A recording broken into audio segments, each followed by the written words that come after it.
All right, lot 27. 27th.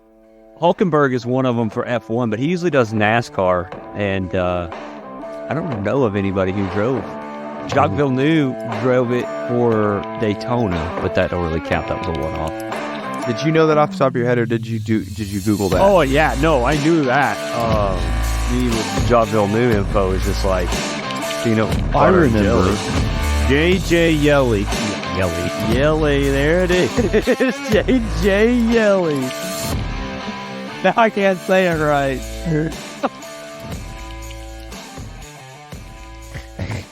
Oh, Paul Menard. 252 races in the number 27. Oh, Yo, okay. Of course, Paul Menard. Duh, I knew that off the top of my head. I don't know why I didn't say that. Well, because he ran his dad's company sponsor the whole time. I love that. Rusty Wallace had 18 wins in it. I know, and that was man. Look at Rusty in that picture. Whew. Look at those locks. Lord. How was Florida? Dude, Florida is weird. It is, and I love it. I love Did you it. go to Destin? I went to Destin. Nice. Never been there. Yeah. You what? Never been there. Oh, so they were like, oh, where were you, Destin? Oh, yeah, I've never been there. Yeah. Oh, Destin, dude. Let me tell you, I've never been there. No, it was all right. No, we took an RV, rented an RV from San Antonio, Texas, and drove it to Destin, Florida, and back over a 9-day period, 8-day period, 9-day period, one of those. Anyway, the RV was cool. I highly recommend anyone rent an RV. I don't know if I would ever own one because I'm kind of decided that it was like a rolling shit box. Even though this was like a 2021 something, like it's all particle board and epoxy, and like every time you hit a bump, it's like, oh man, this thing's trying to come apart. Unless you're buying like a $250,000 RV, like the race drivers stay in, Or it's like more one than of those that. Airstreams. They're really expensive. I think but they they're wanted really nice. $380 for the one that we were renting. Yeah, and it's nice. It was like, I mean, really nice. Like there was 5 of us, and we slept very comfortably. I mean, it was like a little house. But highly recommend that. I went ahead, and while I was on the road, because I was like, I love RVs. This is cool. And I had a couple margaritas because # it's a living establishment, not a vehicle. So you don't have to wear seatbelts. As long as you're not driving, you can drink. Totally legal. Fucking nice. No. So anyway, I'm back there having margs, thinking about racing in my RV. So I renewed my 2024 24-hour Daytona tickets on the road, and got on the wait list for camping spot. And I'm hoping, and the guy was honest. He was like, you're probably not going to get it. But he said, if anything comes available, you'll get whatever. And if that happens, I'm definitely doing the RV thing at Daytona because Nice. and you're invited. You're invited. You're invited. You're invited. You're invited. You're all invited. We'll post the spot number. We'll have a banner. It'll be a thing. But I don't know if it'll happen yet because, like I said, we're waitlisted. I'm just a one-time ticket holder, not a 10-time ticket holder. So Yeah. yeah. You think they'd have enough camping spots though? No, they sell out the day. The once tickets go on sale, they sell out. Yeah, he said a lot of people cancel because they buy them as like a preliminary thing, and then it doesn't work out and they don't come. And so he said like 2 months before the event, like several become available. So we'll see what happens. But I'm gonna be there. Hope you're gonna be there. Man, the tickets were cheap. I think it was $100 a ticket, $105 a ticket. Holy shit. For 4 days. Yeah, maybe trying to hit that joint because I got to thinking. I was talking to my wife about it. It was like, dude, literally Antonio's the only one that's kind of out of the loop. Like, I could rent a car, drive down and pick up Dave if we don't do the RV, pick him up, swing through, get Norman, and we're down there. Like, Seriously, this could be done. It's a fairly 1-day drive. easy. It is a long fucking day. It's an easy one. No, see, by the time y'all get to me, y'all just drive through the night, get to me in the morning, and then it's an easy drive for me. I drive to Tampa all the time. Oh man. I mean, the crazy thing is I could so I'm thinking, yeah, so for me to Dave, I think, is like, what, 8-9 hours probably? Where are you in Oklahoma? Western Oklahoma. 9 hours. Yeah, you're like straight south, but there's no way straight. No. You're like 12 hours for me. Yeah. Because Houston's 10 hours. From you? Yeah. Why don't you meet us somewhere? Why do we got to come all the way to you? Why don't you meet us on 10 like a normal person? We'll meet you in Biloxi. No, we'll meet you. No, I would meet in like Gulf Pensacola. Yeah, or is it Gulf Shores, Alabama? Yeah. We'll figure it out. I think we do it. We do it. Do it. Buy your tickets. Do it. Just do it. Buy them. So I hate to be this way, but those tickets are second in line right now for me. Behind what? The 2024 movie? All-Star game. Okay. In Texas, in Dallas, Fort Worth. Oh. At my home stadium. When is that? Field. 2024. Next when? year. What is it? About a month July. ago. So June-ish? Yeah, June, July. 1st of July. Mid-July. It's right after the 4th of July. He's got a whole nother year for that. Dude, they cost a little more than $105 a piece. Bro, but the Daytona will be done and dusted well before you have to start worrying about that credit card. Yeah, right? You'll have 6 months to make This credit payments, card bro. will be maxed out by the time you get that credit card. It's cool. You'll be fine. You can bring your own beer in. $35. You can bring your own beer in. You can save so much money. I mean, yeah, you could. I mean, shit, dude. I mean, you can afford it. I don't even know how much money you have, and I can tell you that by going last year, it was cheap. If you're listening to this, if you think about how much money you spent on groceries last week for your family of 3 or 4, multiply that by 2, and you're in the ballpark pretty close. It's crazy, actually. Let's think about that. Yeah. But then you have to buy food there. No, don't talk about that. No, we don't talk about that. We don't talk about overhead expenses. All right, David's done. Well, how have you guys been? What did you think about NASCAR? Oh, our friend Antonio. He's not just quiet. He's not here. Had some personal stuff to deal with. We hope to have him back next week. We're going to do our best to cover NASCAR. And we did watch the race. But you watched the race. I watched the race from an RV. I watched a race. And I may or may not have been driving for some of that time when I was trying to watch the race, which is not recommended. If you're listening to this, do not try to drive a motorhome and watch a NASCAR race. Anyway. That's how you flip an RV like Dave. You have a tendency to pull left. But I watched some of it. I mean, I don't have a rant prepared because I'm not Antonio. I think everyone's thinking about the Denny Hamlin, Kyle Larson incident. So we'll save that. Is there anything you guys particularly saw? I thought it was a pretty good race overall, but clouded by some controversy and got a little boring with some cautions overall. I mean, I can't hate on Pocono too much, but seems like they're still having trouble at, exiting the tri-oval onto the main straight. It looks like we're still kind of plagued by some of the same issues we've seen. But I don't know. What was y'all's take on the race? Man, I'll tell you what I saw there. Truex still looked good again. I know he wasn't right up there. I don't think he was right up there at the end, as in like top 3 or whatever. But I didn't see the final. I know Hamlin did end up pushing on through, but Truex, dude, he's having a good season. I mean, it's good to see him up there, like we say every week. I'm a homer for old Truex. I like that guy. So, and then Austin Dillon, and I think was it Tyler Reddick got into it mid race. Then Austin Dillon pulled the old what Norman said. Tony Stewart brought the old helmet throwback, threw his helmet out there on the old track, which I don't know, man. Maybe I'm just at a different level. But as soon as he threw it, I was like, man, I bet you that was expensive.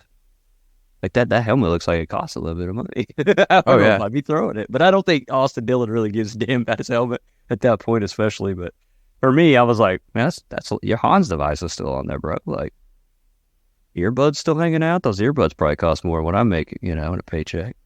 Yeah. Anyways, Hey, lost it a little bit, but you know what? That's NASCAR, and that's why we like it. Yeah, I mean, there was some, I don't know, dude, they fanned out so bad into one after all those cautions. It wasn't a good look, let's just put it that way. I do like it. It's Pocono, it's real racy, but at the same time, some of those guys throwing their cars down there was just, yeah, I don't know what they were trying to do. But like you said, out of the corners, stuff they were starting to lose it. Got a couple guys spun around. I don't know, Norman, if you brought anything else away from the race that you saw there. Looked like a decent race, but yeah, too many cautions. I mean, there's no way you could keep up with all of them, honestly. I don't know what the number was, but it was a lot. I feel like Pocono needs to be a track that you can have long runs at to have a good race, because it's such a unique track with the 3 different turns being banked in different radiuses. All the straightaways are different. So to see a guy finally like get a long run and be able to hook his car up and just go, and he could be the guy that actually gets the car right, could be in 20th, and you get to watch him drive through the field, and that's Pocono.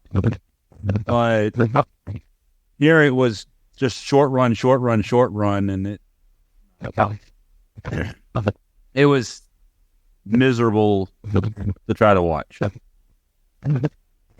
Yeah, it is a hard one to keep up with for sure. But as far, like I said, as Pocono goes, I always liked watching it, but I agree with you 110% that, you know, of course, yet again, I'm a homer for the take the stages away. But I get to go on a rant again because I think it made a crappy race. Take the stages away. Yeah, take the stages away. You can do it at certain tracks that you think will work better. It seems like everybody loves on the road courses this year when they try to just have the stages and the points be given, but the race never stopped. Why can't we do that everywhere else? I don't understand. You'll still get the same points, but like Norman said, if you want to run for those stage points, run for those stage points. You can do things to make your your setup for the whole race kind of set on being in front during those stage points. But at the same time, you could also say, I'm going to say, screw the stage points. I want to win the race. These are really long runs at Pocono. That's racing. Because half the cautions were from crosses, breed cautions. So half of it was that there were so many cautions that made more cautions. I think what, Norm was trying to get at, what I'm trying to spit out, if you didn't have the stages, you wouldn't have as many slowdowns, you wouldn't have as many other cautions. It would have been a longer, long run race. Tires would have came in more play. Gas would have came into more play. It almost did a little bit there with Larson, I think it was. I think he stayed out there. He made it to a stage win because of it, and that could have been the whole race would have been that exciting, to see if he's going to make it or not. But anyway. I think stage racing works in certain disciplines like cycling and rallycross and Dakar like Rally. Tour de France. And stuff like that. But I think if you're going 200 plus miles an hour in a 200-ish mile race, that's not worthy of stages. By definition of what stages are in all other sporting categories, like, I think that this is the loosest definition of a stage in NASCAR. It's a commercial break. And, we've talked about this before. We don't need to go down the rant. But I think that it has its place in a couple races on the calendar, but why not just let NASCAR fans get fully entrenched in tire and fuel strategy and bank on it, Because there's a lot of are they going to have enough tires to make it to the end of the stage? And so it's like a reset point that happens, and it's like a short attention span. And I don't know, I'm not a goldfish. Like, I like racing because I can follow a tire strategy over a 6-hour race, or a 24-hour race in some cases. Like, I can think about oh man, this team has gone hards and this team has gone softs, and when is it all going to come to the end? And what we find is that in the last 10 laps of the race, everyone is pretty dang close. And so I want to see that in NASCAR because there's a lot of money into these strategies and teams.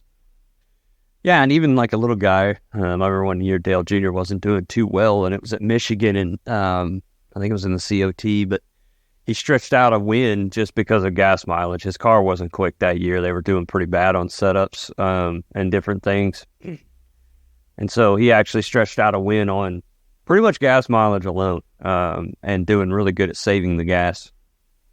But it made it exciting for everyone because everybody else had come into pit. So he's like a whole lap ahead, but he's having to go slow. So the rest of the pack is just hauling with new tires and just enough fuel to make it. And they're catching him, and he's sitting out there having to go 3/4 throttle the whole way, trying to save enough to get to the end. And he actually made it to the end. And I think his car died burnouts or whatever, but it was a really good time just because of the simple fact that it was, it made for a good, exciting race from a guy who probably wouldn't even got a top 10.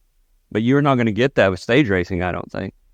No, I mean, at least like as a sim racer, like that's something that I look forward to and it's made me a bigger fan of racing, is that like really risky play like that, whether it's going on a 3-stop or a 2-stop on a 1 or 2-stop race, like taking an extra pit stop and going softer tires, or lifting and coasting intentionally and like running slower lap times, but ultimately running 20 seconds slower, and then a pit stop's 22 seconds, or whatever, or even a pit stop's 22 seconds and your lap times put you 21 and a half seconds slower. You still win the race, Yeah. I love that, man. That's what makes me a racing fan. It's not just cars going, oh, like, if anything, that's the least attractive part of it for me. It's the ultimate chess game, and it's got a gladiator aspect to it, because if you mess up, you die. So I mean, like, it's cool, and I'd like to see that in stock car racing, again, for sure. What do you guys think about, let's go ahead and talk about the thing. Did you see the Denny Hamlin, Kyle Larson incident, and what are your takes on that? Oh, I've kind of been negative towards Denny, not just because that's the general rule of thumb. He came in pretty quick, and in the league when he first came in, and it seemed like he was hot to trot, and he had talent. But I think he thought he was a little bigger than his britches. So to speak, as they say here in Oklahoma, you look too big for his britches. You're going a little far there, buddy. You need to calm down. Yeah. Take a little seat there once. Anyways. All hat, no cattle. Yeah. But anyways, good guy. I mean, he drives well. He's, been very, very successful. But, so I'm kind of going in with a bias, I guess that's what I was trying to get to. You know what, though? It's just racing to me. He did what he had to do to win the race, right? He leaned on him a little too hard. I mean, it is what it is. You could tell that thing was coming down in the end, and like we said before, there's plenty of cautions. There was no way that thing was going caution-free to the end. From there, I think it was 7 to go, maybe 8 when that incident happened. So my take is it's racing. I could see if Larson's upset. I mean, hell, I would be... Upset would not be the best words. There would be a few more 4-letter words that would go right along with that. So I get I haven't heard from his side of things. But there was some really good radio chatter that we can talk on. But Norman, I want your take on it first. I like Denny. I'm kind of the opposite of it. I like him. I think it was a little bit too aggressive. I don't think he meant to lean on him. I'm going to give him some, maybe he didn't mean to lean on him that hard. But like you said, radio chatter, I don't know. But also when you're in the heat of the moment, I think you got to take grain of salt of radio chatter, because you're in the heat of the moment. I've cussed every single person out in this podcast before in a race, I'm pretty sure. But I still hang out with y'all and talk with y'all and have no issues with y'all. And now I don't even remember what happened, So do you want to hear that audio? Yes, I have it already pulled up. You are so cool. Bumper. I did not touch him. Sorry, man. I don't know what his problem is, but we'll do our best here. So did Bowman and Hamlin touch? No. There's 6 inches between them. So what happened is, and I've seen this before on this car, not as much, but I have seen it before, and Norman can attest to it too. Dave, I'm sure you know about it too. The bubble. So he was getting loose already, and then Hamlin got up on him, let off the gas, because he actually got passed by like 2 people afterwards. He let off the gas like, oh shit, he's getting loose, but he was close enough that it let it go. It took the air all off his There was no air. ass in, and he went around. I'm watching it again. I'm like, Now, if I'm him, yeah, no, they did not that's touch. just Norman behind me. I'm like, Norman, you motherfucker. Because I promise you, it felt like he bumped him. Yeah. Yeah, they didn't touch. Well, Denny Hamlin is like the most hated guy in NASCAR right now. And I think it's a marketing play a little bit. Through the gearbox we go again. Now diving to the inside is Denny Hamlin. Inside, just shooting him. Leaning on each other. Larson's in the fence. Yes. Caution's out. Now watch your back here. Well, that's the penalty. Well, we didn't say a word on our radio, but wait till you hear that they talked on their radio. Such a crybaby. He does to people. Oh. No, he's your buddy and all, but good grief. There was more than lane. This choice is staying in. 3 laps to go. Denny Hamlin with the lead. Now he's pulling away. So on that, gotta say, when did spotters used to just spot and they would back up a driver? If a driver went on a rant, they'd either back him up or they'd tell him to calm down. When did they become the guys that are like, I know he's your friend and all, but that guy's a real piece of crap, you know what? Hey, Denny. Yeah. You're right. Like, I've never heard that before. When did spotters get so many balls, man? They got some balls about them now. When they started And I getting know we didn't podcasts, hear man. it, but what did Hamlin say what did they say on their radio? All he said is, watch your back. Well, Oh, no, that was Hamlin's spotter. That was like, he's such a crybaby, man. Yeah, so Hamlin... Oh, was that Hamlin's? Okay, I thought that was Larson's spotter who said that. So Hamlin's one that got on the radio and said, well, that's a penalty. Because he already knew, like, if you mess with Larson, that's kind of kind of the gist of the league, It seems like that's happened a couple times. So he's making a joke like, well, there goes a penalty. And then his spotter just was like, going off. I don't get... Anyways. His mom's ugly. Yeah. Like, you know what? His dad's stupid. Yeah. Like, have you seen his bike? It's so stupid. He's got a stupid bike. But was Hamlin saying, well, that's a penalty when Larson came and bumped him, though? Because that's where they show it in the video. I don't know. I was taking it as in when they got done, they threw the caution, and he goes, well, shit, that's a penalty. Like, well, that's not going to fly, Either Okay. way. Well, did you guys get to watch the Dale Jr. download or listen to that episode or his segment on it at all? I did. I scrolled over it when I was looking for something else today. When I opened it up, it was on there. I know I said something about a dirty move, but anyways, go ahead. Did you get to hear it? No, it's just, well, yeah, I did. And what's funny is I was also going to say what you guys said a little bit is like, I don't know, it's racing. Like, just calm down. Like, okay, I didn't hear that audio because I was driving the RV at that moment.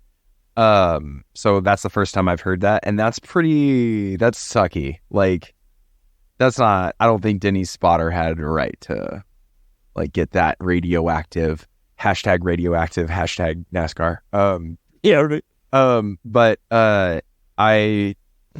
that was kind of bad. But the whole incident was, keep in mind, I'm a Joey Logano fan. So what you said about doing what you have to win the race, that's why I'm a Joey Logano fan. And that's why I don't think that Denny Hamlin should have hit Kyle Larson, but we see it in Formula One all the time. We saw it this weekend. Drivers putting other drivers in a situation where it's like, you need to hit the brakes or we're going to touch. So we're going to open up a can of worms right here since we're kind of broadening up this topic about racing and, taking the track away from a driver. I disagree with that. That's not racing. That's cutting a guy off and saying, hey, you can wreck or you can keep racing. And I grew up, I like gentleman drivers, and race me how you want to be raced. And NASCAR is a little bit different. We got fenders, we got bumpers, we can use them. So old school me, we all know this, I'm fine with a bump and run. But if you're going to bump and run someone, no, they're going to bump and run you back. But when you drive a guy into the wall or off the track to get the position, I don't think that is fair. I don't think what you were getting into in the Formula One race this week, and I'm guessing you're going with Perez and I forgot the other who he drove off the track. But I didn't think that was right. So where's the line have to be drawn to? I think you still have to give adequate room on the outside. So what I was alluding to during the Dale Jr., why I brought up Dale Jr. Download podcast, was because he made a point that when he was racing, he was okay. He was more okay with doing this to people that were his buddy. Or all racing drivers are more okay with doing this to someone that's your buddy, because after the race, you'd be like, hey, man, it's just racing. It's not like some stranger. And that's a direct Dale Jr. quote from the podcast today. You can't hear him say like, hey, man, Hey, man. Yeah. Anyway, and that's exactly right. So I think that Denny wouldn't do this to anyone. Unless you're Ross Chastain or Kyle Larson. And I think it was unfortunate. But that was my point is the gray line in NASCAR is that it's good TV.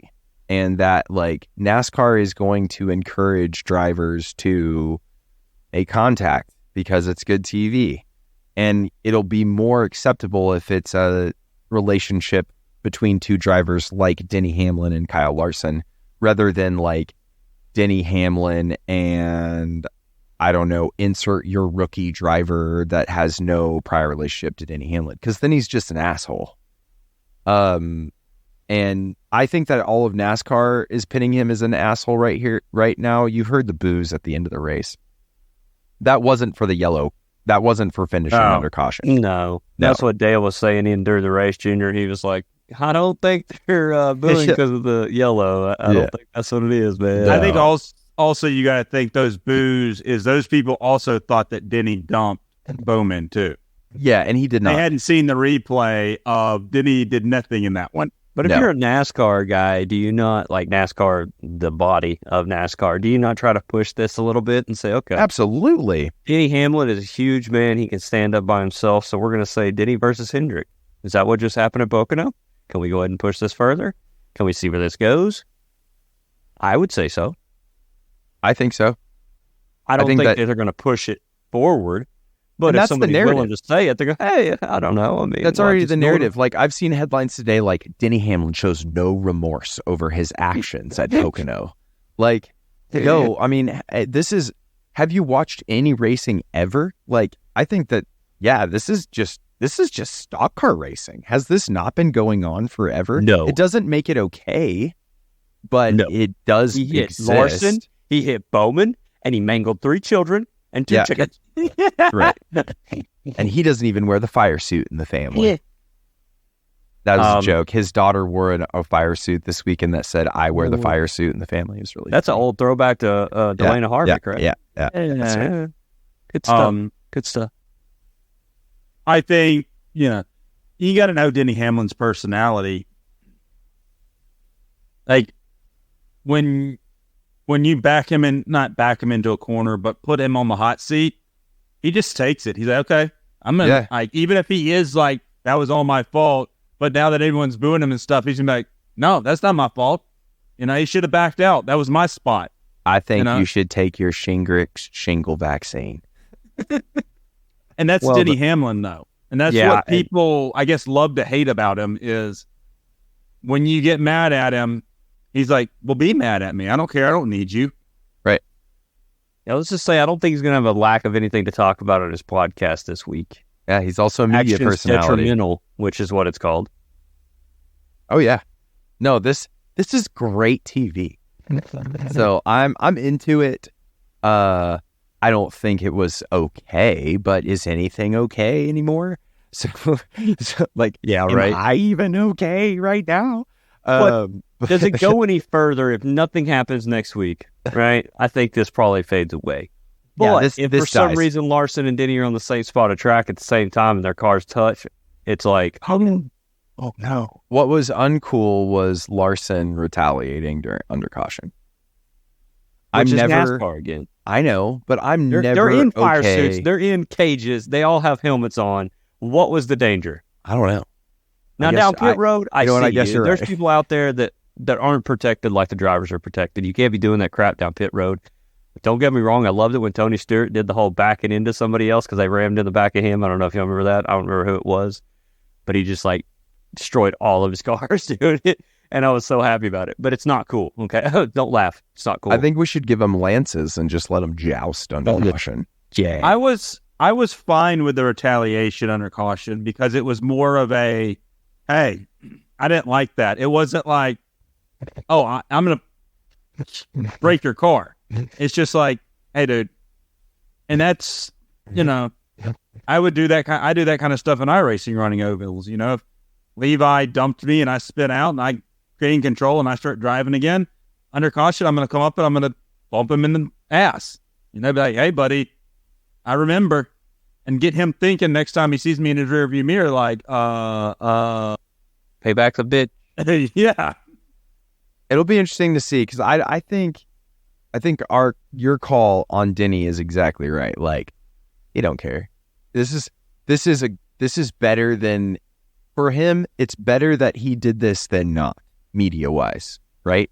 If he would have won the race fair and square and they battled out to the end, then it was just a good race. But now we have something to talk about.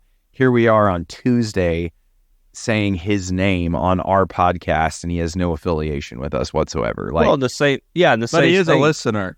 we Yeah. hope. We hope so. And that's another thing about he's already come out and said somewhere in an interview. It might have been post-race interview when they were doing their little, beat around the interviewers there. The old people they were asking something. I don't know what the question was, but I heard the answer, and he even said it himself. He goes, "Are you kidding me right now?" It's like, this is racing. Like Yeah. it's the end of the race. I was going for the win. So he's already on that, bandwagon. That's the direction he's going. So It's short track racing. I would on be a big pissed. long track with Like three you said, corners. I would be pissed if it happened to me too. But I've been there too, and it really, really, it's one of the worst feelings. Yeah. And of course, I'm just on iRacing, but it's one of the worst feelings when you've ran a long race that's getting towards the end. Somebody leans on you enough that you let out of the gas, but it doesn't help. And you're going to hit the wall and your race is over and there's nothing you can do about it. And that's where Larson was. His car had been already out of shape so far. He wasn't making the corner. He let out of the gas, which honestly seems to hurt more than help, but it's your knee-jerk reaction is to slow down before you hit that wall. And, yeah, poor guy. bummer. Where What do y'all think about- by the way? Does anybody know where he finished? I think it was like 12th or 10th or something. Yeah, I mean, he did a pretty good recovery drive with anger fueling the car. They put no fuel in it, just anger. Just anger. Here you go, Kyle. Pure anger. So that was good. What did y'all think about NASCAR's way of handling the end of the race? As in, So was it Prerace incident? Prerace spun on Couldn't get his car two to go, refired. couldn't get his car refired, and they threw the caution pretty Way late. late. So, I mean, Norman kind of touched on this before the podcast. It was kind of one of those. It's. I get what they were trying to do, right? And we know these racing leagues try to finish under green, and we appreciate that. But at the same time, it's one of those deals that they threw it so late. I was telling Norman, if I would have been ahead of somebody and got past right before they threw out the caution, I'd have been like, that was bullshit. That should have been thrown a long time ago. Yeah. I think they threw it just in time, but Norman may have another take on it. Yeah, that's what just to save y'all mine, that's what I was going to agree with or say, is that I think they threw it as late as they possibly could have. And right when my brain was like, all right, you need to throw the caution, that's when it This shit's getting crazy. Yeah, that's when it came out. So I was like, all right, whew. What do you think? I think NASCAR was just trying to finish the race. That's why I didn't throw it. And they're like, we're going to let them cross the white line and take the white flag. We've got to let them race as long as they can. Yeah. And that's how they ruled it. I think it goes back to NASCAR literally just makes decisions on when to throw cautions on the fly, I feel. There is no, like... There's no protocol. Consistency. It's just like, yeah, flip a coin. Okay, this is what we're going to do. Don't you know it's chaotic, too? It's like, throw it. Okay, throw it now. You know, there's a guy that was like, and there's the caution. He was like, don't you hit that button yet. Nope. Wait. They were watching Priest. Like, I love how the camera kept going back to the race, go back to Priest, go back to the race, go back to Priest. And you see his flames coming out. Like, I thought he was sitting there on purpose. Like, I'm not going to let them. They're going to throw this car. No, he was trying. The tailpipes were flaming up. He just could not get that thing refired, which towards the end of the race, I don't know. Surely there's enough cautions. He wasn't out of gas or something. But for some reason, that car was done. And so were we. Yeah. I don't think it would have changed the end of the races in the leader much. I think it was doing pretty good. So, it's your mid-pack battle that it probably messed some things up. Yeah. Yep. But it is what it is in the history books now. So, sorry, Joey. On to Richmond. Yeah, Joey took a spin there. Good early. job, Denny. right? Yeah. Proud of start of stage 2. Proud of everyone that participated. I was happy to give it about 60% of my attention. You guys did a pretty good job. Yeah, really proud of everyone. Let's do it again next week, boys. We're going short track race at Richmond. Oh, baby. Well, speaking of places in the northeastern United States, Norman. We going to Iowa now? Is that in the northeast United States? No, it's in the Midwest. Midwest, yeah, it's corn country, baby. Midwest. You don't know your geography, do you? No, okay. Well, no, I'm from Texas, which is west of Iowa? He's actually in South Texas, so that's like hold on. A whole different. I'm from Texas. I don't care about other states. Iowa's on the Mississippi. Why would I care about other states? It is north So it's east of me. It is north of Arkansas. You're either in Texas or you ain't nothing. Iowa. And Missouri. So it goes Arkansas, Missouri, Iowa. Iowa is east of me. So is it just like a racist thing that we don't have a Mid-East? I've always thought the Midwest was a big swooping thing that was way too much. And where does it end and where does it begin? Yeah, like why don't we have a Mid-East? That's so Middle East. Because people from Kentucky will not tell you, well, I'm from the Middle East. Well, it's never had a Mid-East, but I don't think you're really going to have a Mid-East now because of Dave's comment. Oh, I'm from the Mid-East. Like, well, you don't look like it. All right, enough. Because the Middle East already took it, so America decided not to have one. So if you're from Missouri, you're from the Midwest. Yes. Really? That makes no sense to me. And I think it happened before the Louisiana Purchase. Oh, okay, so it's some like old... Yeah. It's some old 1800s stuff that I'm unaware of. Okay. That used to be the West, and then the United States decided to just take all the land for themselves, and the West became the Central. It shall not be called the Mid-East. It shall be called the Midwest. Anything west of New York City is irrelevant. It is the Midwest. And we shall not go there, Becky. After that tangent, Iowa. And welcome to America Geography and History lesson. Iowa is definitely, in my opinion, northeastern United States. Anyway, everything west of the Mississippi doesn't matter. You're right. I live here, and you're right. You're right. I know a lot of people that live east of the Mississippi, and they would all agree with you. Anyway, well, Iowa, it was Indy at Iowa for those who are still wondering what the hell we're talking about. IndyCar was at Iowa, and our friend Norman is going to tell us about it. Yes. Doubleheader. Yeah. Doubleheader weekend. We ran Saturday afternoon and Sunday afternoon. Get the cat right out of the bag.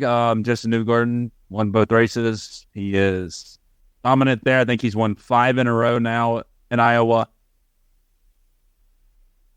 That's really the race, like Dave was talking earlier, the racing and the strategy always had you on the edge of your seat. It was good racing.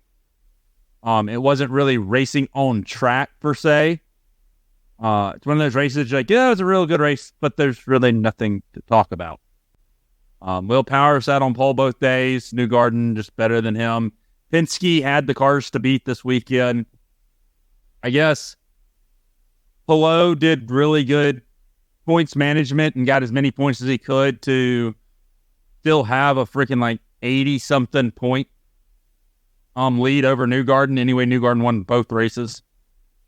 I guess the interesting fact we get into, the first race only had 1 caution, which really made for a weird race because you can only run 1 line then because of all the marbles on track.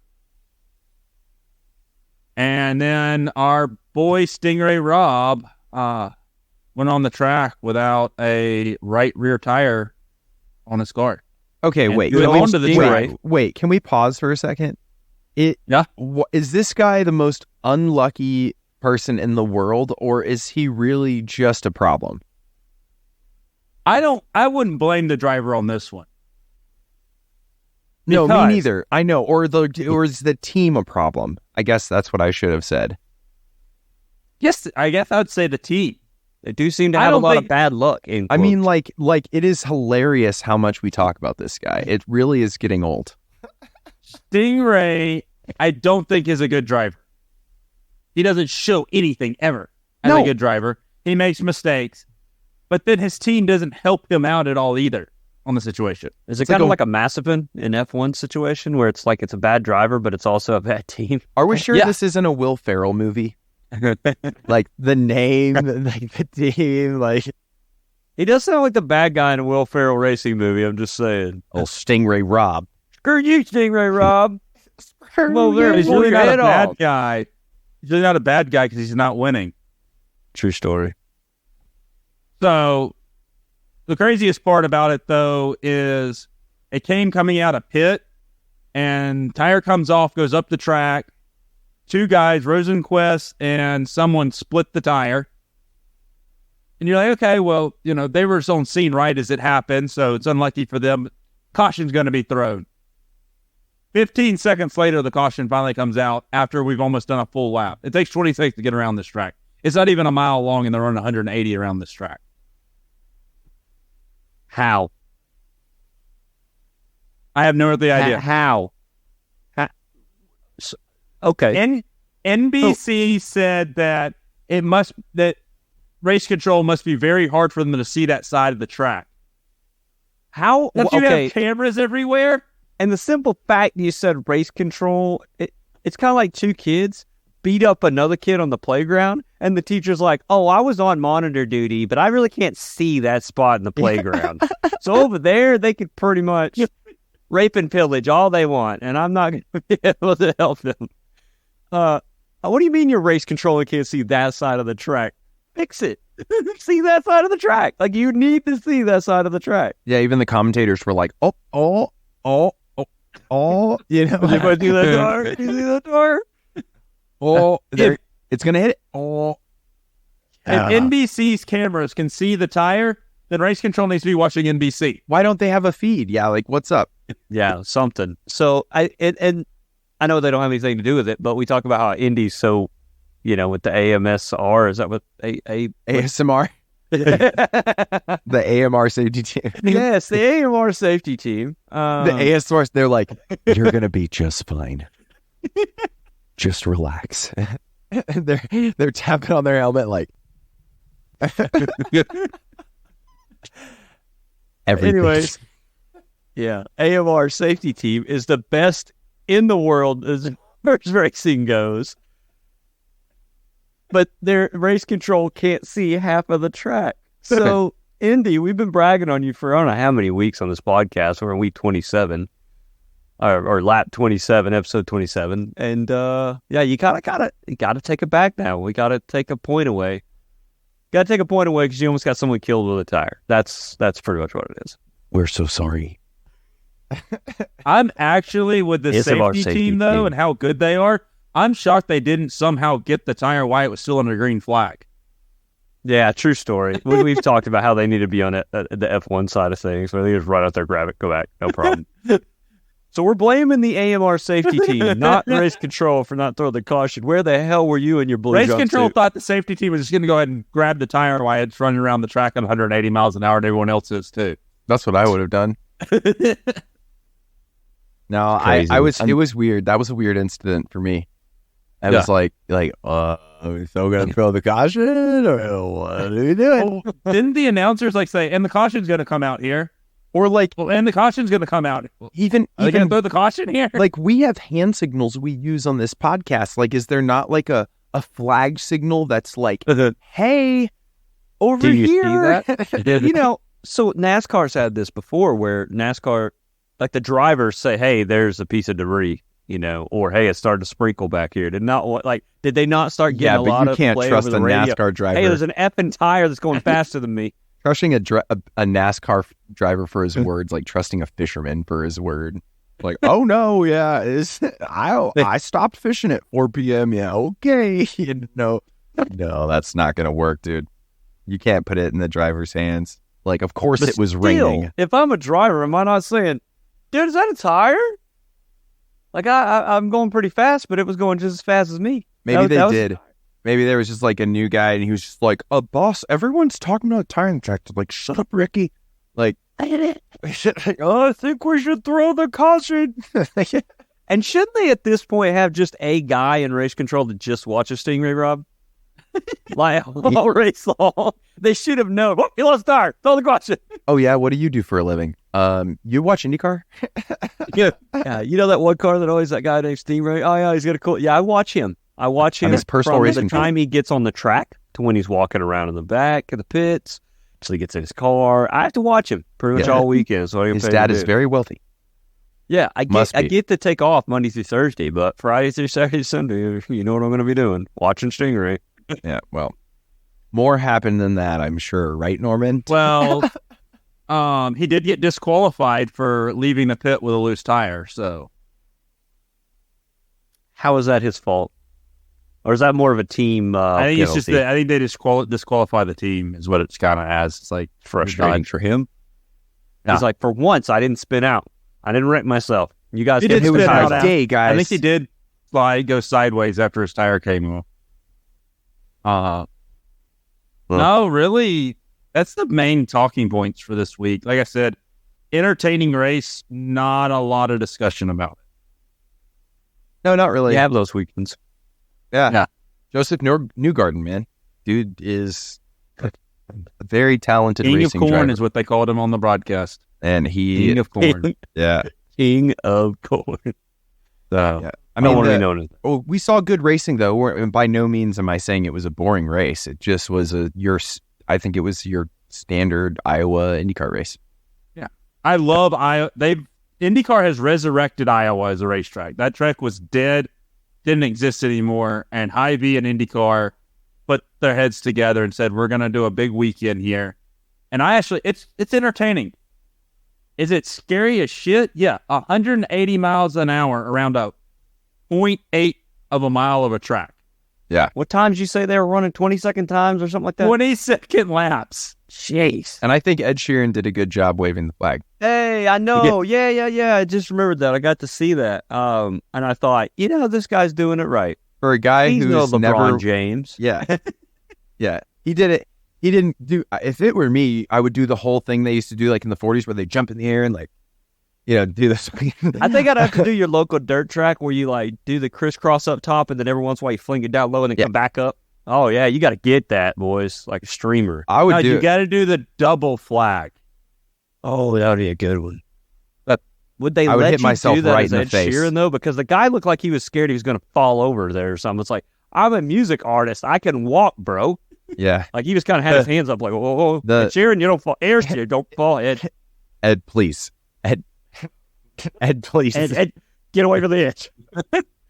No, I thought compared to all of the celebrities we've seen wave flags, I approved of that. Top 5 for Yeah. sure. I think it's top 1 for me. Oh, top Yeah. 1. Yeah. I mean, it wasn't that spectacular, but that's why he looked like he was having a good time. I'm going to look these up. There were fans like yelling at him, and he was turning around like acknowledging his fans and like smiling, and then like I thought I was like, cool, man. That's what we don't need Tim Cook up there doing this. And I do like Ed Sheeran. I mean, I know him personally, and he's a good dude. So, I mean, I went to high school with him or whatever. We met in the quad one time for some coffee back in college, but don't worry about it.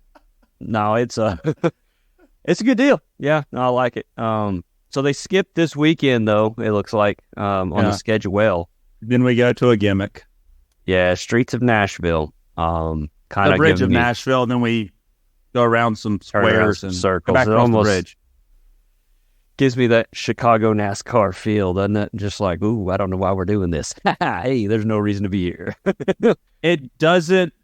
They've had it for 2 years. I watch the race every year, and it doesn't race well. No. Yeah. No. We're getting this in every league, though. And Norman, it's on a bridge. I know. Did you see the bridge, though? They're racing Did you see the bridge? over a bridge, dude. Yeah. I don't know if you knew, but they run over a bridge a lot of times. If you don't think that's cool, then you don't know what's cool. Yeah, true. I mean, when you think racing, you think bridges. Marcus Ericsson is the only driver in IndyCar to go for a flight and win a race. He went. That's a weird stat. The first year, he went flying through the air, landed on all fours, kept driving. The car was spun, and he won the race. Well, we hope to see it again. That should tell you something about the quality of this racetrack. Yeah.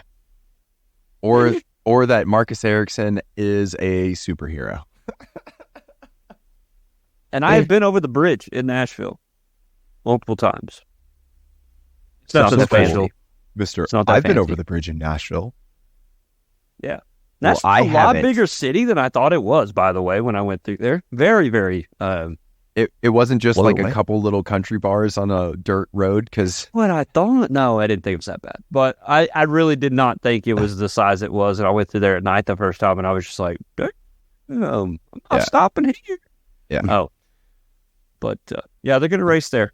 Be good times. Not really, but it'll be all right. And then after that, we go to Indy Road Course. So there is something in the future. Let's get through Nashville, get through a weekend off. Let Stingray Rob get all his tires back on his car.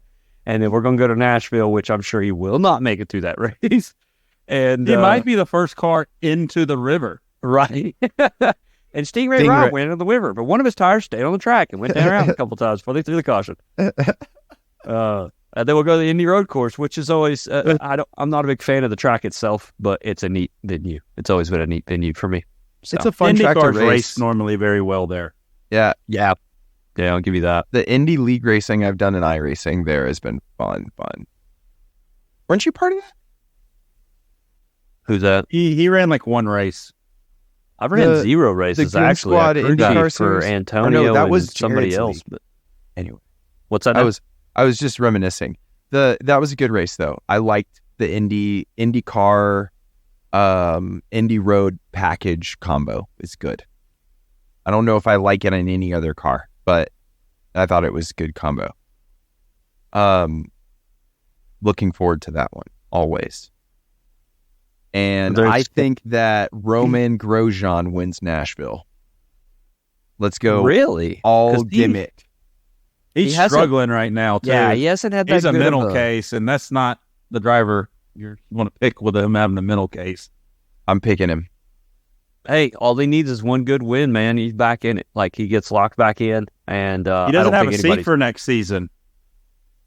More the reason to figure out something going on there. And I mean, he does well at street courses, too. So, I mean, it's not a bad pick. It's just a real bad pick. Right. Okay, yeah, I know. I'm going to go with the Max Verstappen of IndyCar right now and just say Pillow. Yeah. Well, I mean, I think that pick is boring. Yeah, you're boring. Stingray Rob for the win. Okay. First, folks. Watch it happen. Everyone else wrecks out.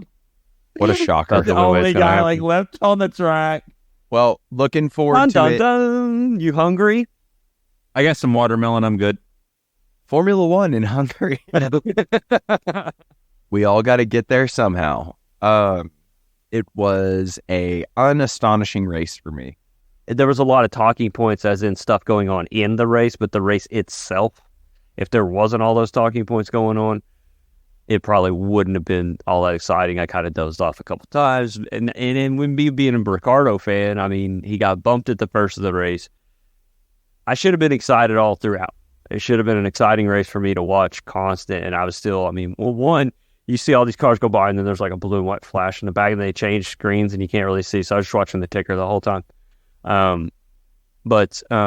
Yeah, just nothing really exciting as the race went on. But like I say, there was a lot. I do need to make a correction before we go any further from last week. I know nobody cares, but when I seen it, it bothered the heck out of me.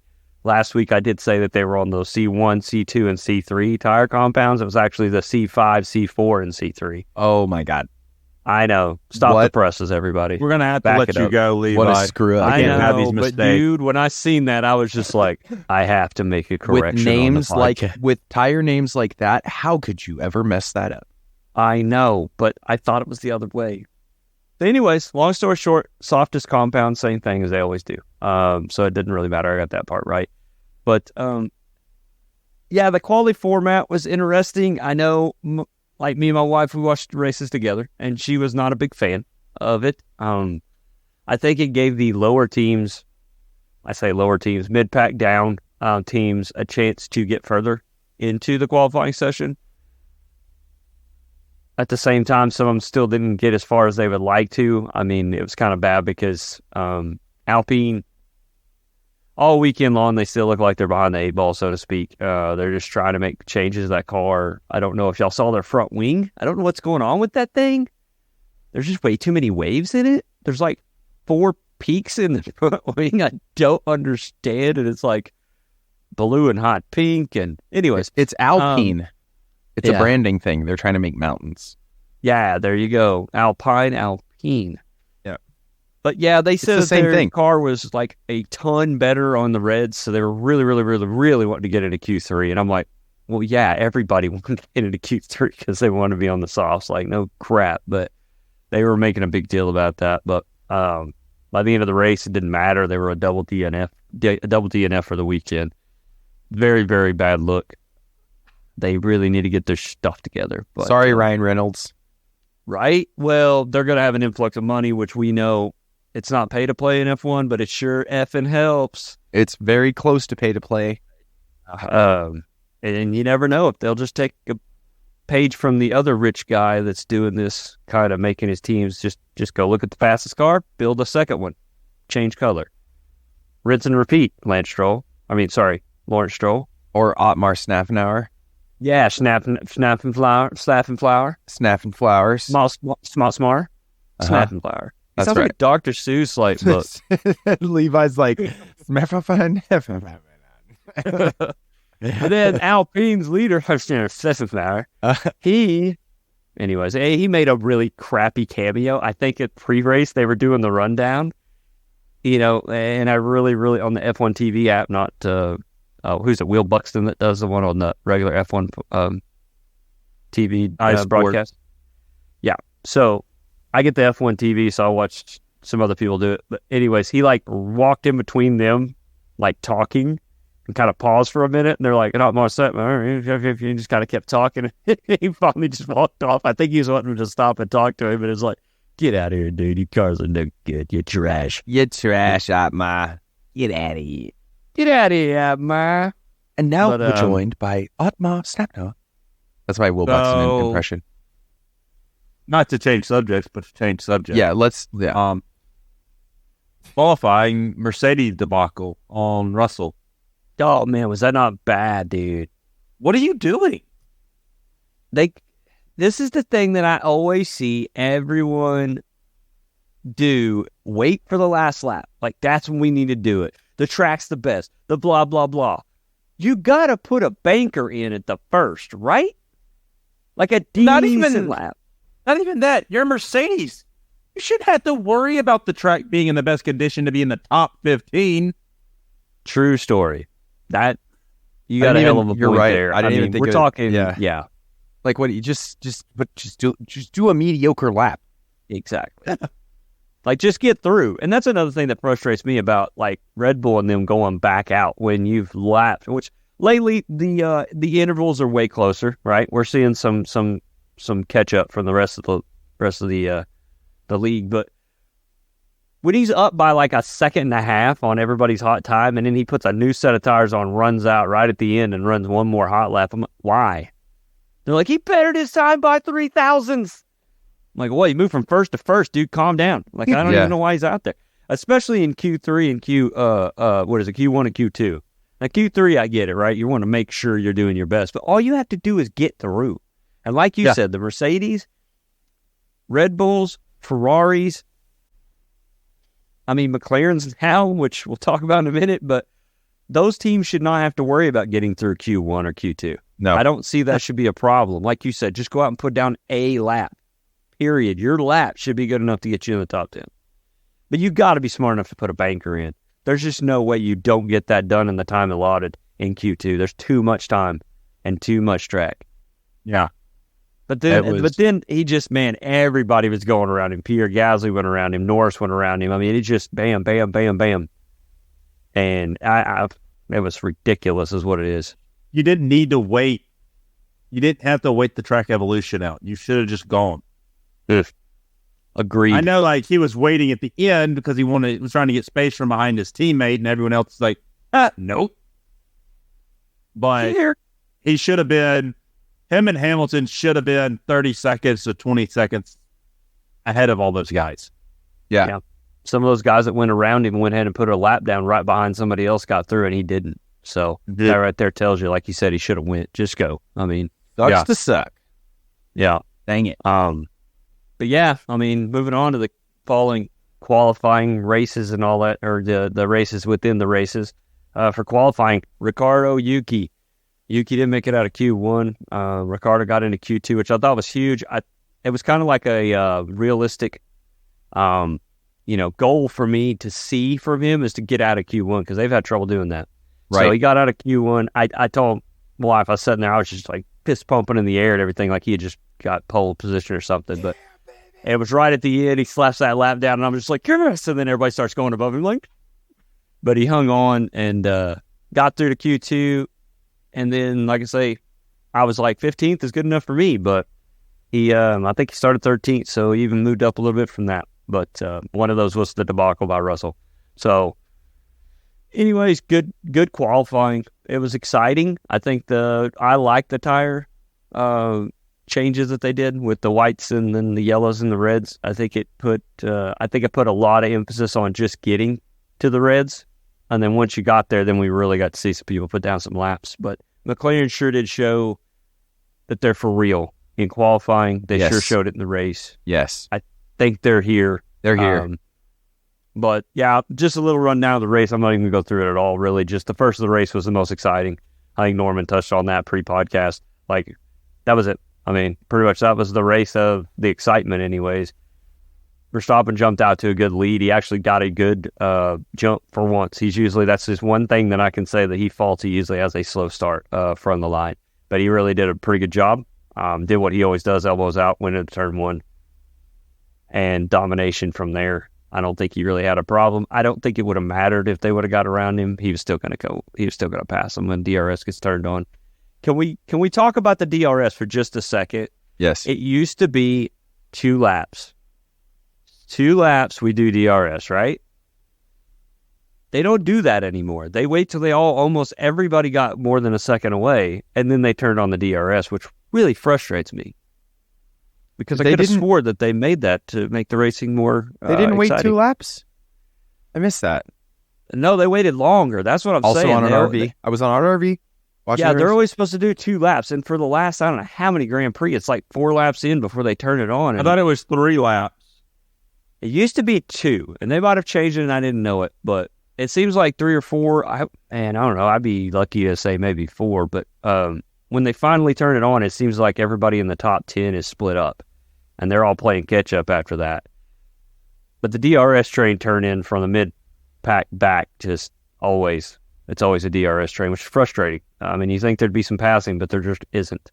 There's always one guy that's cork holding everything back. Yeah.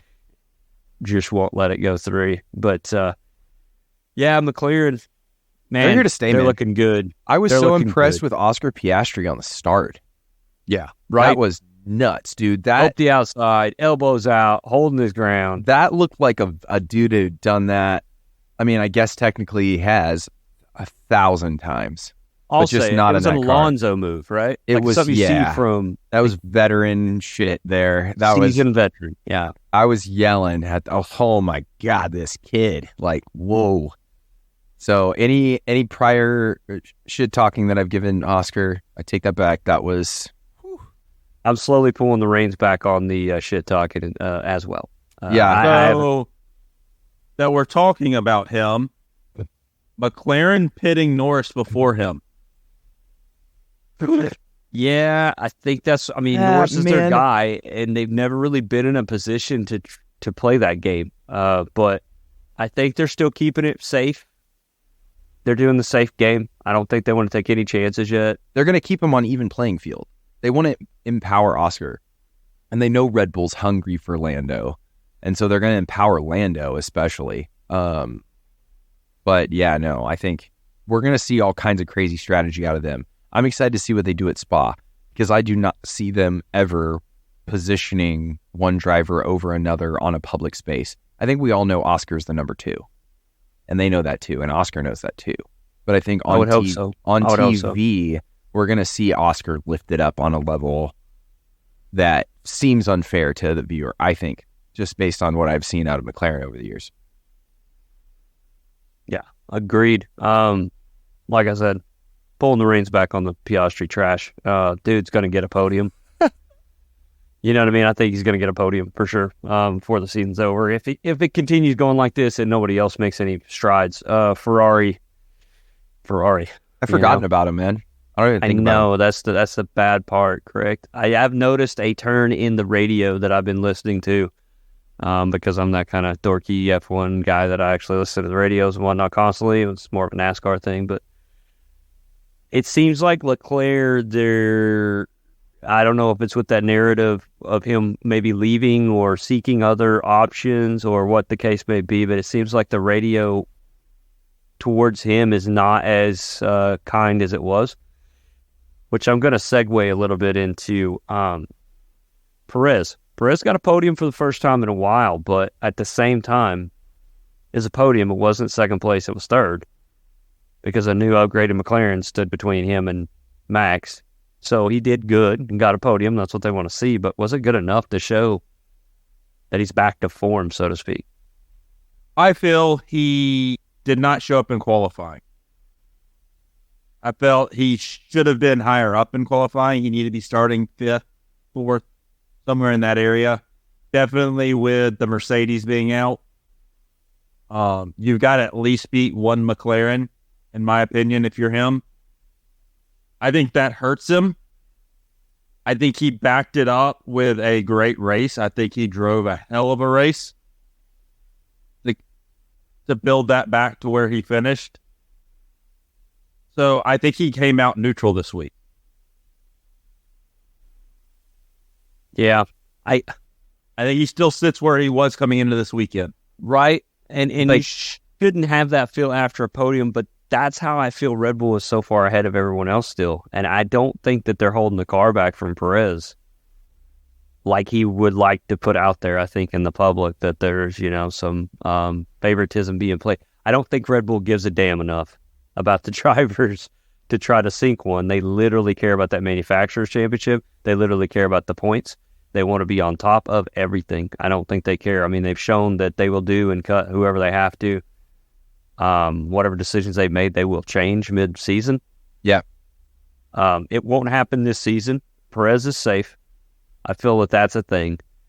But if he keeps kind of doing this mediocre rise to the top and not start just putting in some banger laps, maybe fighting Max for a fastest lap at some point or something like that, I just don't see that it's going to change for him. Like you said, I feel the same as what I did going in. I think it's... Me too. I think for Red Bull, it's also one of those things is now they're starting to look at me like, okay, we've got McLaren, we've got Mercedes. They're They're not challenging Max, but they can challenge Max. Max wasn't on pole this week. Hamilton took pole from him. Didn't even do it with purple sectors. Just put a Hamilton style lap in. I think Red Bull, I wouldn't say are nervous, but this isn't going unnoticed by them. They're starting to look over the shoulder and go, okay, we're starting to be challenged now. We've got to step our game up. Yeah, that back wing ain't saving them anymore.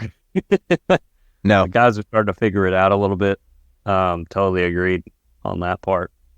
They're, like you said, they're not there, but they're close enough. Hungary is a one-off. If you look at the past pole winners, you look at past winners there, it can be kind of a weird one. And that's why I think McLaren's for real. I didn't think that they would double up on two different style tracks like Silverstone than to Hungary. So I think they're for real, but I'm not 100%. We'll say like 97.5% sure that they're solid where they are with the podium, trying to shoot for podiums every week.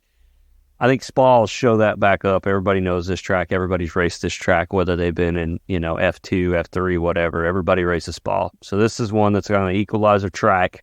We'll see who can come out on top. But the one thing everybody's talking about, of course, at the end, I don't know if you noticed, it's been all over social media and everything else. Mr. Lando Norris goes to do his champagne celebration and bangs the old bottle down to get the spew, and then the party started, knocks over Max Verstappen's $45,000 trophy, and breaks it. Did you hear what Max said after? He was like, with all the staff changes that's going on at McLaren, I'll just send the bill to Zach Brown. He can afford it. Oh. And everybody's banging on Lando, but you got to understand Lando and Max and like Ricardo and, Sainz, all these guys, they kind of joke around and have a good time. Leclerc. $45,000 is nothing, dude. Well, they've been around each other like forever. And he was like, I heard him in an interview. He goes, well, that's Max's fault. I don't know why he was the one that was holding the trophy and put it back down where he put it. Like, it's not my fault. And everybody's like, oh my gosh. I mean, dude, he's joking. Good gosh. Like you said, $45,000, they don't even care. Whoever makes it, the damn trophies is going to fix it and probably make a new one for him. Formula One spends over $1 million on champagne a year for podium celebrations. Yeah. So no that should tell you something. It's a drop in the hat. It was a beautiful trophy, though. I'll give him that. It was. Yes. Yeah, it's I funny seen it. It was, they kind of went over it before the race, and I told my wife, like, dang, that would be pretty cool to have. That was Red Bull's record-breaking win. Yep. Touch base on that. We did last week, but yeah, to reiterate, they are the 12 in a row was the most by any Formula One team ever to win 12 in a row. So that was pretty cool. I think it kind of went. It's kind of like they're breaking these records right now, and it's just kind of going unnoticed because it's like, well, yeah, of course they are. Yeah. But when we look back 5-10 years from now, it's going to be like, man, you remember that time? Like, because the deal is, I don't know what the heck the difference is. Mercedes was dominant over the last, 7 years or so, 8 years. Kind of in that same fashion, but it just didn't feel as just slam the rest of the guys like it is right now. Like, Red Bull is just killing folks. Max it wasn't killing folks. That's true. The one thing I've thought about. Yeah, Mercedes won, 7 Constructors' Championships in a row. Won every single hybrid turbo championship, but and everyone was like, oh, I'm tired of Mercedes. I feel Red Bull's in this new era is dominating a lot more than Mercedes did. And I don't know. I think everyone was so like burned out on Mercedes that I think people are really not noticing that this is more. Yeah. Yeah. And like, Hamilton beat other teams' drivers for drivers' championships. Max is racing himself. Yeah, I think that's the difference, and that's what they, Max is winning these championships. Max is dominating like he is. Because even Hamilton, I think that'll always be, in my mind, it won't be an asterisk in the books by any means, but in my mind, the asterisk, and it's not even an asterisk, it's an asterisk next to a 7 championships. So you zoom in really, really close. It's just Nico Rosberg, like, with his 2 thumbs up going, hey. Yeah. Hey. Yeah. Don't forget about me. I was right in the middle there. Yeah, seriously. I don't think Max has a Rosberg right now. No. That's going to kind of fight him like that. But the bad thing is, I think Perez could stay a little closer. But anyways, beating a dead horse there. Next weekend, we got a double up, so we will be racing again next weekend. Belgium Grand Prix, Circuit de Spa-Francorchamps. That's the best as Oklahoma guy's going to say it. So yeah, this weekend is a sprint weekend, which I am not a big fan of. I can't wait till they do it. I like the qualifying with the tire changes. We can do that every once in a while, maybe every week. I don't really care. Why aren't you a fan of it? Wait. I don't like it because it's just another chance for the same guys that have race pace to keep getting further up the deal before we actually have the race. Like further up the order before we actually have the race.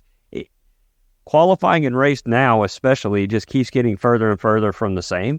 Like Hulkenberg is one. I'll throw a shout out to Norman's team down there, Haas. Hulkenberg has really fast qualifying pace, but he doesn't have race pace. So his only chance is to qualify as high as he can and try to hang out as long as he can. And you never know. One of these days we may have a rain delay, we'll say, and he's in like 11th and can move up to 10th, and then it gets red flagged, or it goes to the end and race, rain, and no one can really do much passing, and he gets points. There's no other way, no offense to your team, that he's going to get points on a regular weekend. The car has qualifying pace, doesn't have race pace. Then you throw in a sprint shootout. Then you throw in a sprint race, and he's already back to, 17th or lower starting the race. Yeah. It's frustrating for me for the lower teams. That's why. If you ask, which you did, and I gave you an answer.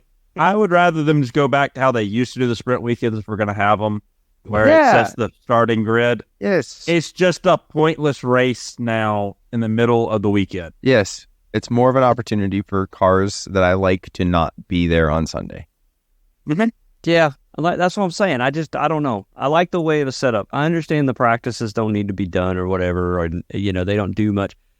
It's good to see a guy in practice 1, like, up the charts, and then practice 2, somebody else shoots up to the top. It gives you a little bit of hope. Don't get me wrong. I'm super stoked to see 2 races at Spa and 2 qualifiers at Spa, essentially. But yeah, but I'm not. Because we already know. Yeah, we do. If we didn't know, it's almost like Max is actually canceling out, to me, the sprint race and the sprint shootout. Yeah. Essentially, yeah. Like I said, I really like watching guys actually work their way to the front, but there's just no way that Haas has a chance. You only have 1 practice to set your car up. Yeah. And then we'll use Hulkenberg as the one. I bet you can go see, since he's been in the car, he's had really good, high, fast qualifying laps. We'll see at practice 1 if he can qualify higher than 15th. I bet you don't. Well, and that'll show you. That'll show you. Yeah, that'll show you. But anyways, long story short, I don't like them. They're a waste of time. Sorry to derail you. I just wanted to know. Yeah. I just get frustrated because I like the lower teams and I want them to do a good job. I want them to have the best chance they can, and I think this takes that away. They say something about it saves the money and all that stuff. People's throwing so much money at these damn cars. It don't matter. It doesn't Ask matter. Gene Haas about his bank account that's always empty. Yeah. But the richest people I know are always broke. Mazepin doesn't race for them anymore. Oh, true story. So they lost more money because that Russian dude that was his dad, or he just chunked some money up in there. But anyways, the world did away with that. Yeah, they did. They were like, "Oh, you're Russian? Nope. Don't care. Bye-bye." But anyways, long story short, Spa. Everybody loves it. It's a good time. Yeah. Which brings me to Bennett in it, win it. Unfortunately, our boy Antonio is going to have to set it through. This is the first time he'll probably hear the rules. So, buddy, you got Perk Ferme. When they can't mess with the car, you can't make a pick. So you better get it to us fairly quickly. Yes. And you have to go last. Yes. And you got to go last. It's just, that's what's been going on. And when you come back, you don't get to go first because that happened, okay? Yeah. And I don't know if you knew, me and him's tied for the points, and it kind of frustrates me that he got an extra chance at it. Yeah. Anyways. But I'm not mad. I'm not mad. I'm Okay? not mad. I'm not mad. I'm fine. But I think Dave is up, and he's actually bringing up the old Caboose. Sorry. He was the guy we had on here before. But Caboose on the points. So, dang it. What you got, Dave? Oh, gosh. I feel like I feel like when I try to make unbandwagoner picks, I get screwed over, and that's why I'm in last, because I'm always like, I think Charles is going to do good this week, guys. Or like, no. So I'm going to go with what the stats have been telling me, and I'm going to have Lando to win it. Dude's been on the podium twice in a row. He's strong at Spa. He's confident at Spa. And yeah, I think we see another stellar performance from McLaren. I'm tempted to pick Piastri to win it, but I'm not going to stretch my shoes, because I think if it comes down to Lando or Piastri and they're forced to choose, like I was talking about earlier, they will choose Lando. They have to choose Lando. So I think Lando to win. In it, I have to stick with the Lewis Hamilton train. I don't think Mercedes has Red Bull's number by any means, but I think that they're onto something. And I really do think that we see Lewis Hamilton on the podium. The pole at Hungary, the dude's a wizard there. So, I mean, I wasn't surprised, but I was very surprised to see him get dominated at the start of the race. But I still think Mercedes has just got up to go. They're Mercedes. So, Lewis Hamilton in it, and then to Bennett. Man, I always try to Spa. Who's gonna Bennett? I didn't think about this one before I started. I think we're going to see. I'm going to go with I think we're going to see a bad performance by Alpine. I'm going to have Gasly to Bennett again. Who's up next? You. Oh, I am. Oh, Mr. Tied for first. Oh, yeah. So I left the door wide ass open for you. And I don't know. I haven't really calculated the points from last week, so I might not be tied for first anymore. But everyone got one. There you go. Let's keep it even. No one picked Norris, so yeah, I'm really, really going to. Yeah, man, that was a good pick with Lando. I think he's a solid pick to do that again. Going with Perez since he's back on the board. I was going to say, I mean, that's an obvious one for me, right? I think besides Lando, I think we're going to see this kind of going back and forth, which is crazy, right? I mean, the first season we wouldn't have said this about McLaren, but yeah, I'm going Perez win it. To Bennett, I'm probably going with Bottas, man. I think he had a really, really good race. We didn't talk about that much, which we should have. But he had a really good race. I think he's going to push a little too hard. I don't think that car's quite ready. They've made some upgrades, but not for this track. So it'll be Bottas to Bennett. And then in it, Russell will come back. He'll do good here. I think that's a pretty safe bet. Solid pick. Well, with what I'm left with, and knowing that it looks like it's going to be a really wet weekend. Fernando. Just say it. I'm going to put the win it is going to be Lewis Hamilton. Oh, baby. What a pick. Because it's going to be wet. He's got experience. I can't pick Norris. I can't pick Perez. Alonso's definitely going to be an in it pick. It's wet. It's Spa. He can do it. Bennett hasn't done it all year. So finally, Yuki wins it. That's so funny. You're going to get them all right this weekend, I know. And I had to say, Dave, your Alpine pick, it ain't going to happen on the bin. Why is Sorry, that? they've been it. They've lost 4 cars in 2 weekends. They're just going to tell their guy, just get out of everyone's way and finish the race. I'm sorry, Pierre. We have to retire the car. We have to retire the car. Doesn't matter. They'll find a way. I can hear it right now. And Croft saying, that is unbelievable for the 3rd weekend in a row. Yep. But yes, right. I would say If I get it right, I get 2 points. I think the Bennett fully going to be. Can we even have a race this weekend? I don't think we have another cancellation, but I could be wrong. It's a weird weather year everywhere. So it's usually already kind of a wet weekend there every time we go there, it seems like. So there's a possibility. 90% on Friday and 90% on Saturday of thunderstorms. And looking like 60% chance of rain. Let's say the afternoon they get between 7 to 1 is their lowest percentage, but they don't start till like 2, right? Their time. It looks like we'll be racing in about 63% rain. And that was the Spa weather report with your man Norman King. And thank you, Norman. Going on to sports after this. About 2 p.m. we'll have a southeast wind. I don't think we cancel it by any means, but I do think we might see a bit of a wreck fest. Well, wasn't that last year that Norris?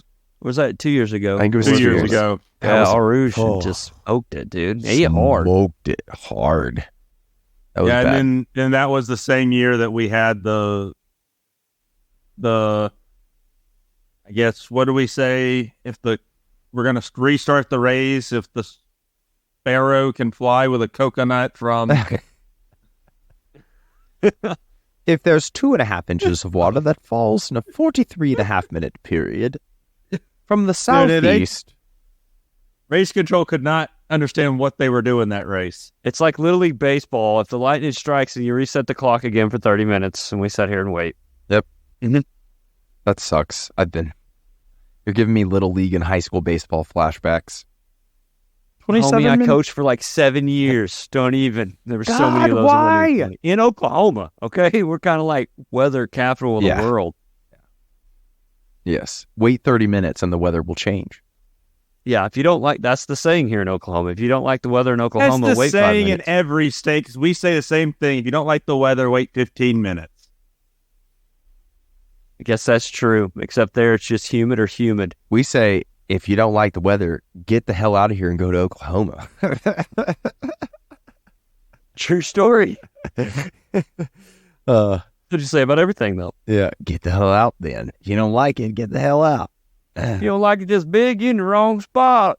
I don't say that, but that's what my neighbors say when I'm... Never mind. Anyway. Well, I'm looking forward to Spa. I'm always looking forward to Spa. Think it's going to be a good race. And I hope everyone makes it home okay. And I hope we get full points. If they give half points out at the race, do we get half points for an Bennett win it? Well, I don't know. Tune in next week to find out. Only if I don't score points and y'all do. If I score points, then I get all my points. How Mercedes of you. Yeah. And hopefully Antonio will be able to be with us next week so you get a little more NASCAR insight. Yeah, because I was talking about NASCAR's like, yeah, well, the cars, they are running in circles. They went around, they had 4 tires. They're 4 tires. You know. Stingray Rob didn't. True. That's why he's in Indy and not NASCAR. Got to have 4 tires. Yep. He's supposed to got to have 4 tires in IndyCar too. He just didn't know. Nah, somebody forgot to tell him. It's all good. Okay. Well, all I got to say is big episode next week with the number. Yeah, 28. I don't know anybody with 28 though, so. Yeah, me neither. I don't even know anybody who likes the number 28. Yeah, it's a gross number. Hell. For show. All numbers divisible by 7 are gross. Or 4. I can just see next week's episode, George. Welcome to lap 29. Yeah, we're skipping over it because, and if you can't wait to find out, then just come next week. You'll get to hear Norman just blow up on the number 28. So yeah, it'll be a good time. Good time. Well, make sure you join our Discord. Literally, none of you have joined our friggin' Discord. What are you doing? Yeah, I mean, we got not very many listeners, but we got enough. Just jump over to the Discord already. Maybe we should try like pushing this at the first of the thing instead of the end of the thing. Maybe if you're listening to this and you're like, well, everyone else is joining the Discord. I don't like, no, literally no one. Come on, you need to join our Discord.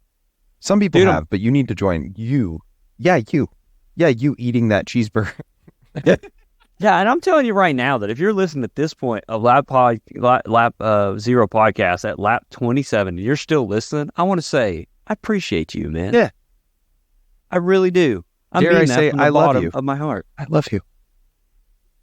Like, thanks, bro. Yeah, appreciate Anyways, you guys.